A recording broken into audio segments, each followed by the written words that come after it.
I really think what we should be talking about is not the brand because the brand is determined by more than art, the words, the visual communication. The brand is determined by what the institution is. And institutions struggle determining that. It's really the implementation of the brand. I'm kind of excited to see how AI does with implementation of brand because we have been struggling with that too. Hit it! That's what I'm talking about. Wait! Okay, now, from the beginning. Hit it, boys. Welcome to Higher Ed Pulse, your no-fluff guide to artificial intelligence in higher ed. I'm Mallory Willsea, bringing nearly 20 years of edtech and marketing expertise straight to your earbuds.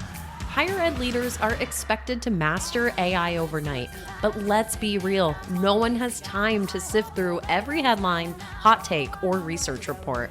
That's why every Monday, I'll break down what actually matters, fast, clear, and to the point. Want to sound like the smartest person in the room at your next team meeting? You're in the right place. Let's dive in. Welcome back to Higher Ed Pulse. On today's episode, what do we do when AI stops helping us create and starts replacing creators altogether? From mimicking iconic art styles to automating taste, ChatGPT's image generator is challenging what we call original and forcing higher ed to answer a much bigger question. What does it mean to make something in a world where anyone can make anything? Joining me today, literally across the table and live from Los Angeles, is my friend Myla Edmond. Myla is currently a senior vice president at the R.W. Jones Agency, where she advises institutions on everything from brand strategy to executive communications. She's currently serving as the interim vice chancellor for strategic communications at UNC Greensboro, where she's leading through a pivotal moment of institutional change. Before that, she led communications at Cal State Dominguez Hills, so she knows what it means to navigate complex, high stakes moments on a campus.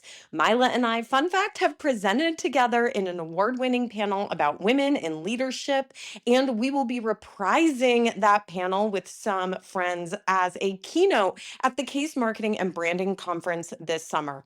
Myla is sharp, thoughtful, and has an incredible ability to see both the strategy and the soul behind a message.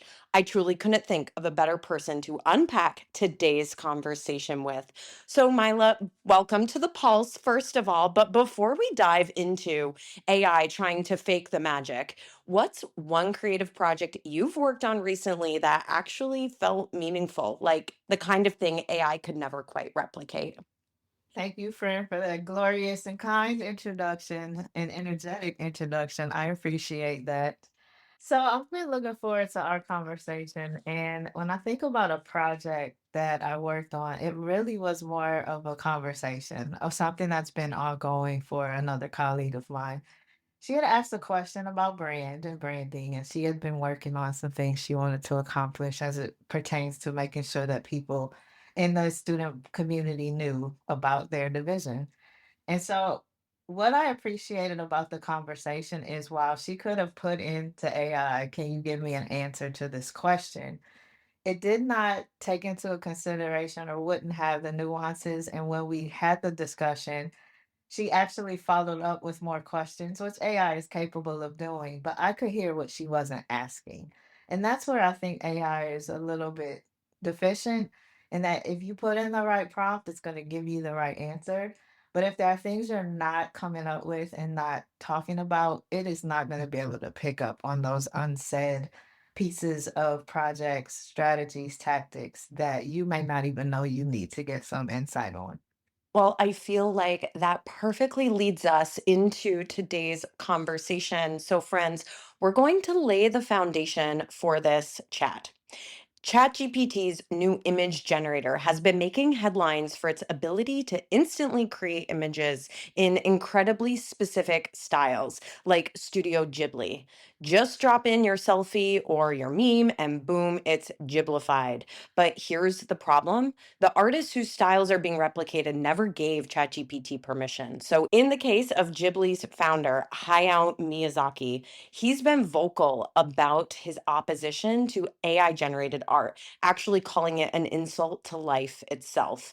And yet, here we are, watching his signature visual language get recreated at scale with just a simple prompt. This isn't just a copyright issue.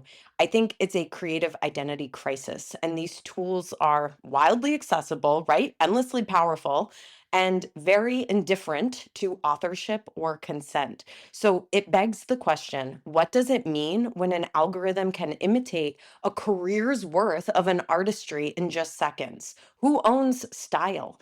And what happens to trust, originality, and brand integrity when anyone can replicate your aesthetic with zero oversight? So today, Myla and I are going to dig into these small questions. And we're going to explore what it means for ethics and marketing and the future of creativity and how communicators can lead through this instead of get caught off guard. So Myla, like we just laughed, like these are really big questions. And when you hear stories like this, where AI is mimicking the work of these artists without their consent, what goes through your mind first? I'm wondering, like, do you see this as innovation? Do you see this as appropriation, or is it something else? So before I answer, I have to say this is my answer on April 9th, 2025. That answer could change in 2 weeks because technology changes really fast. So on April 9th, 2025, my first thought was I completely agree with artists that have an issue with this because your art is personal. And so when you're coming up with things and someone can put in a prompt and quickly recreate it, that feels like it's an assault of what you've been working on, in some cases your entire career. But as I think about it more, it feels more like inappropriation because there is an innovation to art that's always been.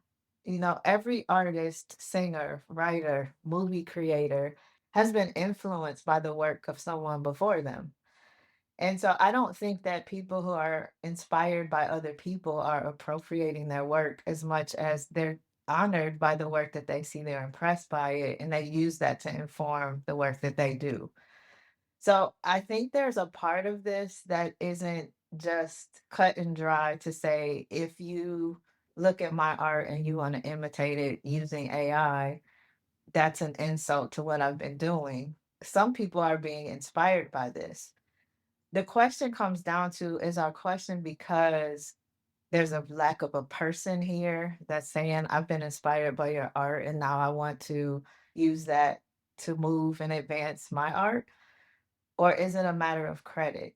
And that's where it becomes tricky. Is I don't know what the answer is, but I do know that it's not a clear-cut answer. I think that people have been advancing art for years because they've been inspired, and this is another iteration of that, but there needs to be some guardrails around credit, and certainly when these things get monetized, I don't know what happens in that situation.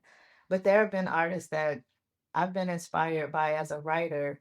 I don't need consent from that writer to be inspired by them. So I think this is going to be something we have to continue discussing. And I do wonder if the question marks are around monetization and the fact is there's not a person involved to say, I've been inspired by your art and now I want to replicate it or advance it or use it to, you know, take the art that I'm doing and influence it. And I think a lot of users right now it's harmless fun for them, right? Like we've seen all the memes of people creating their action figures, right? Like I spent a good portion of my afternoon making my dog everything from a Mario Kart character to, like saying, turn Blossom into something that looks like Legos, right? So there is a lot of harmless fun here, but there's also, like you're saying, there's a ton of gray area because art styles cannot usually be copyrighted. And this is getting to your point, like this is what is feeling exploitative, I think, to the creators. So Look, let's talk about this from the higher ed side of things. If AI can mimic visual identities and writing styles and even our institution's tone and voice, how can we, as marketing communication leaders at a college or a university, protect the distinctiveness of our college brands? And I mean, maybe the question is one step further, should we even bother? That's a great question. Distinctiveness of brand we struggle with before AI. We're gonna struggle with it after. I shouldn't say after AI is not going anywhere, but we're gonna struggle with this. I really think what we should be talking about is not the brand because the brand is determined by more than art, the words, the visual communication. The brand is determined by what the institution is. And institutions struggle determining that. It's really the implementation of the brand. I'm kind of excited to see how AI does with implementation of brand because we have been struggling with that too. We see a lot of things that come out that feel very similar. And in fact, when I hear folks who have college age kids now who are my colleagues talking about, I took my son on a college tour, or my daughter received this in the mail, and they're asking me what's the difference because it all sounds the same. And this is what happens when people are trying to implement the brand. So I find myself excited to see what AI does with brand implementation. Should we care? Absolutely. The thing is, we have to make sure that people are collaborating with AI efforts. We can't let AI speak for an institution. That would be reckless and irresponsible. But I think that there's a tremendous opportunity for us to collaborate with AI to do better with implementing our brands because we haven't been getting that right for a while. I think we've gotten on to this copy and paste, and it's evident. And our audiences are seeing that, and they can't even tell the difference. And this is with people who are very skilled at this work who've just kind of hit a wall a little bit. So I'm excited by it. Look, I think there's a real use case here for this type of AI. Like many institutions are using stock photography all the time. And if you can take that stock photo, upload it into an image generator, and then have it at the very least customize the colors that are appearing on the student's shirt and adding the school's logo on it, well, at least that's one step better than what maybe is currently happening. Like, we know, and I say this with empathy, like it's not for lack of want, it's oftentimes, I think, for lack of time and resources, especially the human resources. And certainly listeners of the Pulse know that I've been a huge proponent of utilizing AI to help overcome those challenges. But there's definitely some gray area here. And it feels like, at the very least, colleges need to be articulating their stance around these things. And so you have worked for California-based institutions. Now you're serving as an interim VP for a North Carolina institution.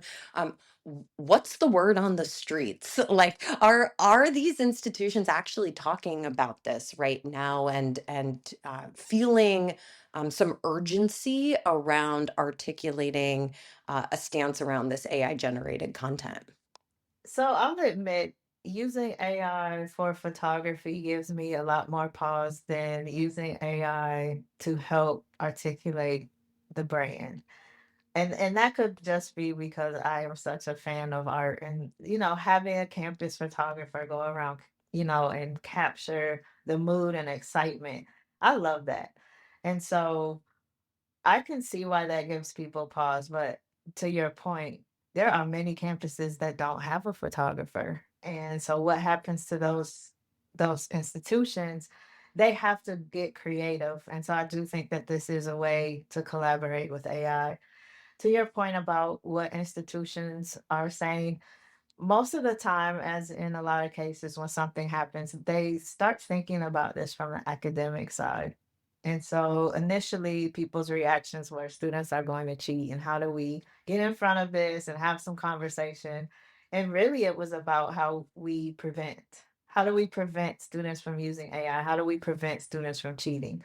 I think we have somewhat moved on from that phase, but we haven't gotten to a place that I've seen where folks are collectively discussing how we can use AI to complement brand and market work. I haven't seen that in my experiences at this point. There are people who are talking about brand work and AI, but as an institution, I haven't seen that as much. So you have your advanced or early adopters of technology, typically in your marketing and communication shops. That's who I've seen having the conversations, but it hasn't been an institution-wide stance. So, if every higher ed Marcom team had to create one guiding principle for using generative AI in their work, what do you think it should be? One thing I would say is collaborate, collaborate, collaborate. AI cannot take the place of team members. AI is not intended to be the marketing and communications team. It's meant to complement your work. And so, for some people, AI is a really great thought starter. And so as they're thinking of something and they just get taunted by a blank page or a blinking cursor, they may go to AI to get some thoughts generated and then they go in and do what they do. For other people, they use it on the back end. They've come up with their ideas and then they want to see, what am I missing? What am I leaving out? So I see it as a collaborative tool. I see it as something to help advance the work that you would produce. I don't see it as something that's going to completely eliminate people. I think the people part of the work that we do is still necessary. And again, this is April 9th, 2025. So that's my answer now. Who knows what AI is going to look like 2 months from now, 2 weeks from now? So I would say collaborate, making sure that this work is not losing the people part. I think that's what most people fear. They go immediately to, if we're using this tool and it's effective, somehow I'm going to be left without something. And we've got to lean into the use case and not the fear. I think that was incredibly well said. So, as we wrap up this episode, Myla, I want to know what's been maybe a big wow moment that you've had around AI. And it doesn't have to be just in higher ed, maybe in your personal use cases as well. And it can be a cool wow moment or, even on the side of scary. But I'm just wondering, what have you seen that has made you stop, pause, and be like, okay, here we are. This is an AI world now. I'm laughing because one of the instances is something I sent to you this week. So I sent Mallory a prompt that a very good friend of mine sent me, and it's kind of lengthy, so I'm not going to say the whole thing. But essentially, it was based on what you know about me. Tell me how you see a predictive model of my life. And after it gave me an initial response, then I said, put this into a story format. That was a wow moment because it was personal. And it's like, I sent it to Mallory too. I felt like it hit a lot of points about not just who I am, but who I want to be and how I want to be perceived. So that was definitely a moment where I felt like, okay, this is getting a little scary and it is not going anywhere anytime soon. And then for a work example, there was an occasion where we were looking at different brands for corporations, and we kind of did some background to see what we thought of these different brands. And it took us some time because we're people and we have to process and do some research and look things up. We did the same exercise, and then, like, 7 minutes, AI came back with very similar threads that we had. So that was a little scary, but also confirming because we were on the right track. Things aligned. So I think that that was confirmation and a little bit like, all right, very efficient compared to what time it took for us to do the same thing. I will need to put that prompt in our show notes so that everybody can go and do it. And friends, please find me and Myla on LinkedIn and share your story output because, okay, like it was hysterical. I will read you just a little piece of my epilogue from this story. It says, years from now, a young strategist will discover your work. They'll trace it back to a podcast, then a book, then a movement, and finally, a digital trace of a person who once made people think they were winning. But you didn't build to win, you built to redefine what winning was. Y'all, like I died. I died. If you just made it through that whole epilogue, like, don't you want your own now?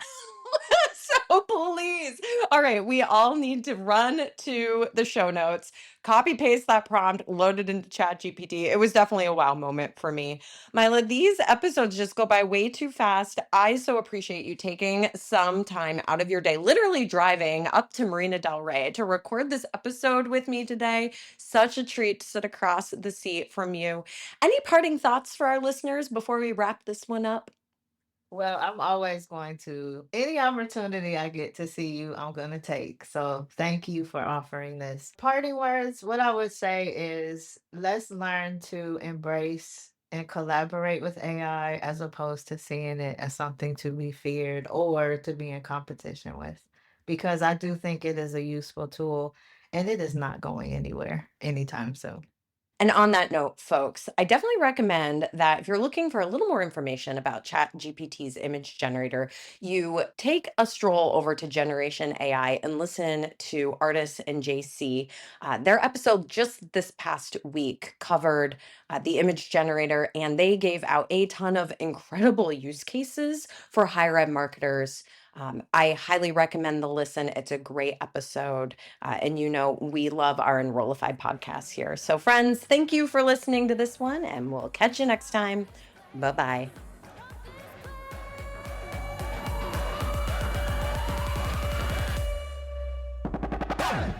The Higher Ed Pulse is part of the Enrollify Podcast Network. If you like this podcast, chances are you'll like other Enrollify shows too.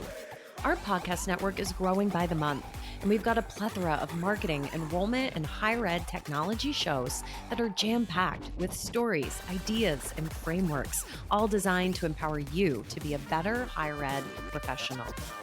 Our show helps higher ed marketers and admission pros find their next big idea and features a selection of the industry's best as your hosts. Enrollify is made possible by Element 451, the next generation AI student engagement platform, helping institutions create meaningful and personalized interactions with students. Learn more at element451.com.